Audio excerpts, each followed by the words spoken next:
Hello everyone, हम पढ़ रहे थे पशु विज्ञान। पशु विज्ञान में हमारा टॉपिक था पशु के चयन की विधियाँ।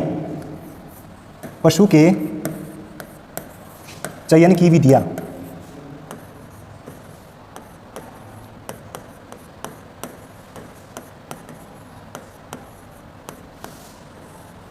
पशु चयन की विधियाँ मतलब पशु को चयन कैसे करें, कैसे अपन देखते हैं कि पशु कैसा लेना है। अरे जैसे घर वाले कोई वर के लिए वधू देखने जाते हैं ना, तो उसी तरह से एक तरह से इनका पशु का चयन करना भी है ना कठिन ही है। तो जैसे अब पहला है, इसमें पहली विधि है व्यक्तिगत विधि। व्यक्तिगत विधि फिनोटाइप विधि है ना, फिनोटाइप विधि।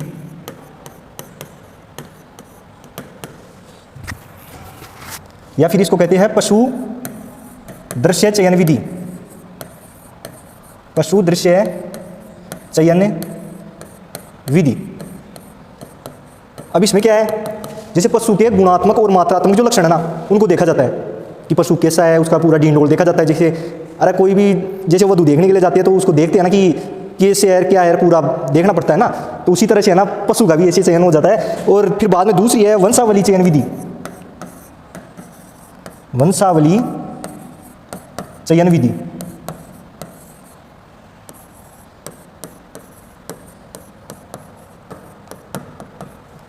अब इसमें क्या है, जैसे इसको पारिवारिक चयन भी कहते हैं, पारिवारिक चयन विधि।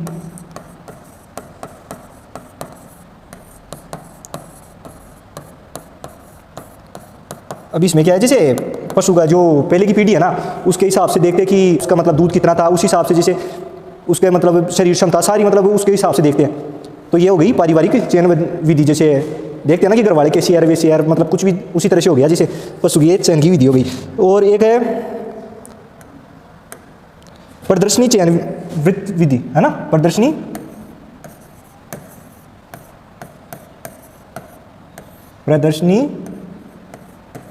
वृत्त विधि। अब इसमें क्या है, जैसे प्रदर्शनी वृत्त विधि में है, जैसे कोई भी पशु है, अब पशु होगा जैसे पशु मेला लगाया जाता है ना, उसी तरह से जैसे पशु का दिखाया जाता है कि सबको कि ये पशु है अपना। तो फिर बाद में वो सब देख के उसमें प्रदर्शनी में फिर बाद में चयन कर लेते हैं कि ये अच्छा है ये खराब है, उस तरह से प्रदर्शनी हो गई इसकी है ना। और अब है सबसे मोस्ट इंपॉर्टेंट, ये तो तीसरी थी, ये चौथी विधि है, सबसे मोस्ट इंपॉर्टेंट है गुणांक तालिका विधि। गुणांक तालिका विधि। तालिका विधि इसी को कहते हैं स्कोर बोर्ड विधि। स्कोर बोर्ड विधि।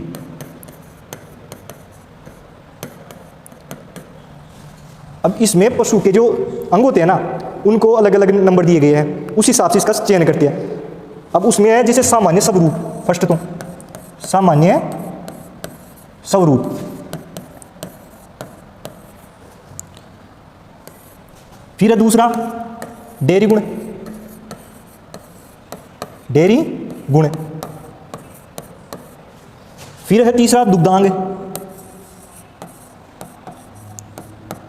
जैसे दुग्धांग कैसे है ना, तो उस हिसाब से दुग्धांग। फिर चौथा है शरीर क्षमता। शरीर क्षमता। अब जैसे ये हो गया सामान्य स्वरूप, जैसे सामान्य डीनडोल देख के कि इसका शरीर कैसा है पशु का, ये देख लिए तो ये तो सामान्य स्वरूप हो गया। डेयरी गुण मतलब डेयरी में जैसे फैट वेट कैसे आ रहे हैं, डेयरी लाइक मतलब प्रोडक्ट बन रहे हैं नहीं बन रहे इसके दूध से, तो उस हिसाब से डेयरी गुण हो गए। और दुग्धांग मतलब दुग्धांग सही है नहीं है ना, तो दुग्धांगों के हिसाब से। और शरीर क्षमता। शरीर क्षमता मतलब ऐसे नहीं कि कोई दिरानी दूध काट रही है मैंने ठार भगा दी बाल्टी थी, वैसे नहीं।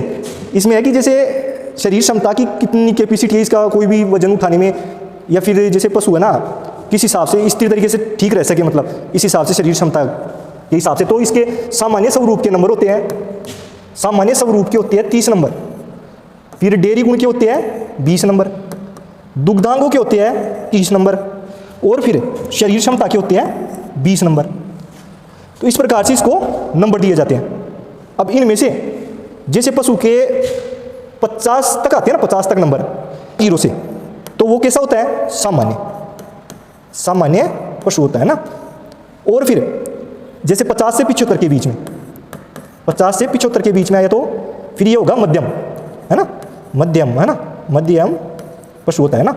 और फिर बाद में जैसे 75 से अबव, 75 से अबव है ना, ऊपर है ना, तो इस हिसाब से 75 से ऊपर होते ही ये सबसे सर्वश्रेष्ठ पशु हो जाता है, उत्तम श्रेणी का पशु, है ना, उत्तम श्रेणी का, उत्तम श्रेणी का पशु। इस हिसाब से हो गई ये प्रदर्शनी वृत्त विधि, है ना। अब आती है, अब ये 5वीं और लास्ट विधि है संतति परीक्षण विधि, है ना, संतति परीक्षण विधि, यानी जीनोटाइप, जीनोटाइप, है ना। अब ये क्या है, ये सबसे अधिक तो समय लगता है इसमें, सबसे अधिक समय लगने वाली विधि कौन सी है पूछा जाए तो संतति परीक्षण विधि, है ना। अधिक समय, सबसे अधिक तो समय लगेगा, और सबसे अधिक क्या है, सबसे अधिक खर्च भी लगेगा, इसी में सबसे अधिक खर्च लगता है, सबसे अधिक समय, सबसे अधिक खर्च लगने वाली विधि है। और इसी में सांड सूचकांक तैयार किया जाता है, सांड सूचकांक।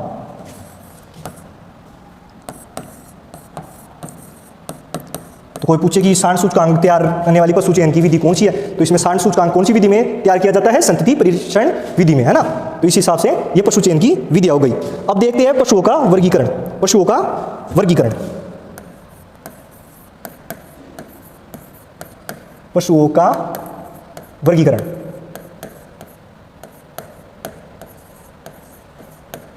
अब ये वर्गीकरण किस आधार पर है,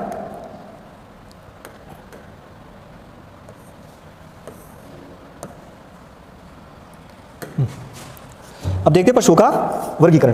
अब पशुओं का वर्गीकरण जैसे जुगाली करने वाले, है ना, आमाशय के आधार पर हो गए, तो अलग अलग आधार पे पढ़ेंगे। तो अब पढ़ रहे अपन आमाशय के आधार पर या पेट के आधार पर। फर्स्ट वर्गीकरण है आमाशय, आमाशय या पेट के आधार पर।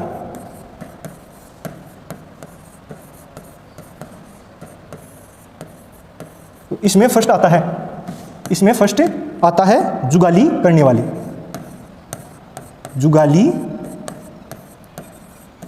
करने वाले यानी रूमिनेंट। कौन से पशु होते हैं, रूमिनेंट, रूमिनेंट, है ना, ये जुगाली करने वाले पशु होते हैं। अब जुगाली क्या होती है, अरे चिकन खाए डाल के चबाओ ना, चिकन में भी पशु चबाया करे पूरा स्टोक में रख ले, चारा ना खाते हैं और फिर पेट में ले अंदर, तो फिर बाद में उसने ना वो गड़ा करे वो, तो उसी हिसाब से है ना बिना जुगाली किया करे।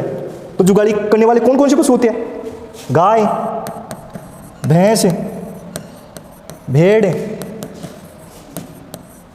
बकरी, हिरण है, जिराफ है, एक्सेट्रा, है ना, इत्यादि, मतलब इस हिसाब से होते हैं। तो ये क्या करते हैं, जुगाली करते हैं। अब जुगाली आपको बता ही दिया। अब है कि जैसे जुगाली करने वालों के शरीर को ना, आमाशय को, जुगाली करने वाले पशुओं के आमाशय को, इनका आमाशय कितने भागों में, 4 भागों में बटा होता है, 4 भागों में बटा होता है जुगाली करने वालों का। तो कौन कौन से होते हैं वो देखते हैं। फर्स्ट पार्ट होता है इसका रूमेन, रूमेन, है ना। अब ये रूमेन क्या है, अरे जी चारा को स्टोक हो जाना भैया, ये रूमेन नहीं समझ लो। अब चारा को आप जी स्टोक कराओ ना, भी वो पशु में जा रहे भोजन को संग्रहण करे, तो यो शरीर को सबसे बड़ो पार्ट हो करे। अब वो पिया हो करे, यो 80% भाग ये कोई पाई जावा के अंदर आमाशय को सबसे बड़ो पार्ट हो रूमेन। अब रूमेन में क्या है, भोजन का संग्रहण, भोजन का संग्रहण करता है। तो आपसे पूछा जाए जैसे भोजन का संग्रहण कौन से पार्ट में किया जाता है आमाशय के, तो इसमें बता देना कि भोजन का संग्रहण रूमेन में किया जाता है। अब इसका पीएच मान पूछ ले कोई, तो पीएच कितना हुआ करता है इसका, तो पीएच कितना बताओगे, 5.8 से 6.8, है ना, 5.8 से 6.8 इसका पीएच हुआ करता है। अब पूछे कोई, तो चलो मान लिए, तो अब पशु जुगाली कितने समय के लिए करता है, अब 24 घंटे में से कितने घंटे जुगाली करता है, तो ये कैसे बताएं। तो पशु कितने घंटे करता है, 8 घंटे तक पशु जुगाली करता है दिन, है ना, 24 घंटे के अंदर 8 घंटे। आमाशय का दूसरा पार्ट रूमेन हो गया। अब है रेटिकुलम। रेटिकुलम कितना परसेंट भाग बनाता है? 5%।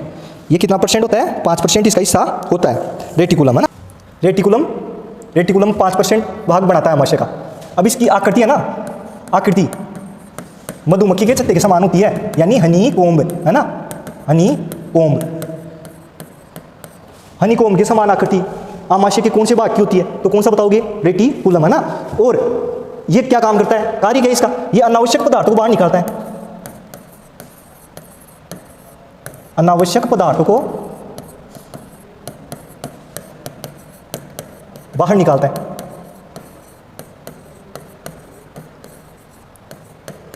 अरे ये जोरदार जुगाड़ होता है एक तरह का पशुओं में। कुछ भी उल्टा सीधा खा जाए ना, तो आणु जाए तो कोई चारों पूछ नहीं है, आणु जाए कोई दूसरों मीटर आगो अरे बिना तुरंत बाहर भगा दी जाए, फिर नहीं, अल्लाह ही नहीं है अंदर जाना, है ना। तो इस हिसाब से ये रेटिकुलम है ना। अब रेटिकुलम के बाद में आता है ओमेजम। ओमेजम तीसरा पार्ट, ओमेजम।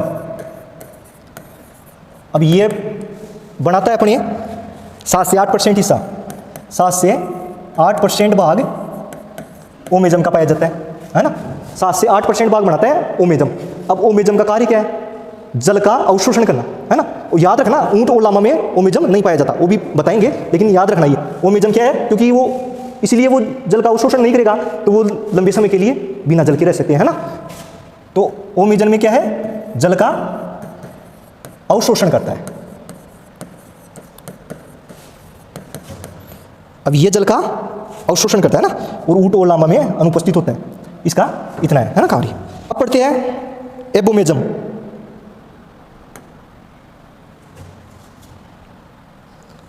अब है चौथा एबोमेजम।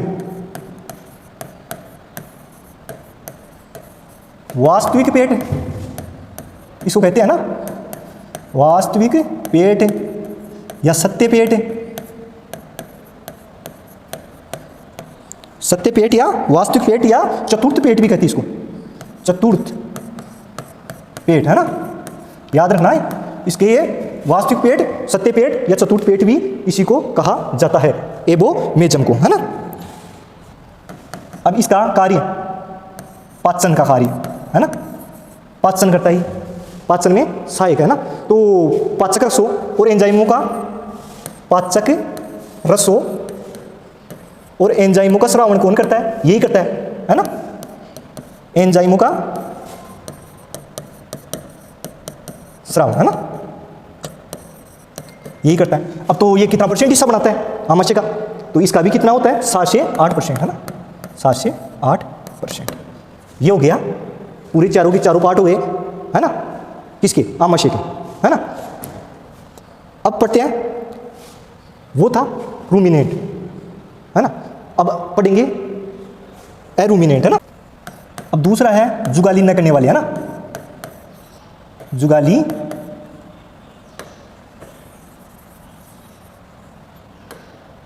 अब है जुगाली न करने वाले, न करने वाले पशु, है ना, यानी एरूमिनेंट। वो रूमिनेंट था, ये एरूमिनेंट है ना। इसमें केवल पशु का आमाशय एक ही भाग में बटा होता है, और वो कौन सा है? एबोमेजम। एबोमेजम जो पाचन का कार्य करता है ना, इसमें सीधा भोजन आता है, सीधा ही पच जाता है, जैसे कुत्ते में, बिल्ली में, सुअर में, इनमें पाया जाता है। तो ये याद रखना कि केवल एक ही पार्ट होता है इसके अंदर, इन पशुओं में आमाशय का, तो वो कौन सा है? एबोमेजम, एबोमेजम। और एग्जाम्पल देखे तो कुत्ता, बिल्ली, है ना, और सुअर, इनमें सीधा ही डायरेक्ट भोजन जाता है पच के, सीधा ही, बस कोई मतलब दूसरा काम ही नहीं इनको। तो ये जुगाली न करने वाले हो गए। अब तीसरा है स्यूडो रूमिनेंट। स्यूडो रूमिनेंट या आभासी पशु।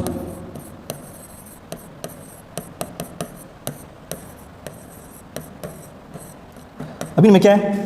अब ये है, इनमें केवल 3 पार्ट तो पाए जाएंगे, है ना, 3 तो पाए जाएंगे, लेकिन कौन नहीं पाया जाएगा? तो वो नहीं पाया जाएगा, वो पार्ट है ओमेजम, ओमेजम नहीं पाया जाता। ओमेजम उसका कार्य था जल का अवशोषण करना, तो जल का जो अवशोषण करता ना वो भाग इनमें नहीं पाया जाता, तो वो कौन सा भाग है? ओमेजम। ओमेजम,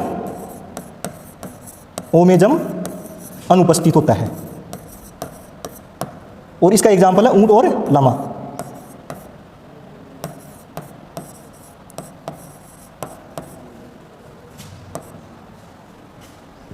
अब ये हो गया, ये था पशु का जो आमाशय होता है उसके आधार पर शरीर के इसके आमाशय के भाग कितने होते हैं, ये हो गया।